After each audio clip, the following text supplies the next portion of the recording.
So a few weeks ago, I went with a bunch of friends to a movie theater, and I saw Disney's Saving Private Ryan, a fan service story. Directed by Gareth Edwards, the same director of 2014's Godzilla, and written by Lucasfilm executives.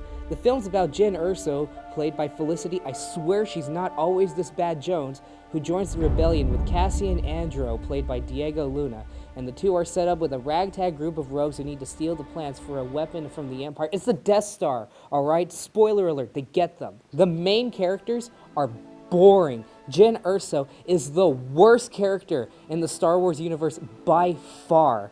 She's got two emotions. I'm so edgy, and I don't care at all. She doesn't do anything. She makes Bella from Twilight look like Ripley in Aliens. Cassian is a wasted opportunity because he does one really dark thing, and then he's delegated to running around playing second fiddle to Jyn, and his biggest contribution is playing a crane game. The others are fine, but mostly forgettable. The standouts being Donnie Yen and El Paso's own Alan Tudyk as K2SO, which if you want to see more of him, go watch Firefly.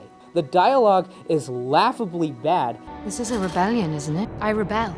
And the story has no idea where to go or what to do. The editing is horrible, and it shows because half the stuff that you see in the trailer isn't even in the movie, and you can tell when you're watching it. And then there's the muted colors, which make the movie look so dark, at a certain point I was struggling to stay awake. It's supposed to be bright and colorful. By far the worst thing was the fact that it tries to pander to the Star Wars fans. It's one thing if it's a fun little nod, but makes sense in the story, like in The Force Awakens. But no! A lot of the cameos and callbacks are just walk-on cameos that serve no purpose and just distract rather than enhance. But the ones that do, like Darth Vader, impose themselves in the story when they don't have anything to do with anything in the long run. You have to look at it in the context of being someone who's new to Star Wars, who thinks that this is a good place to start out on.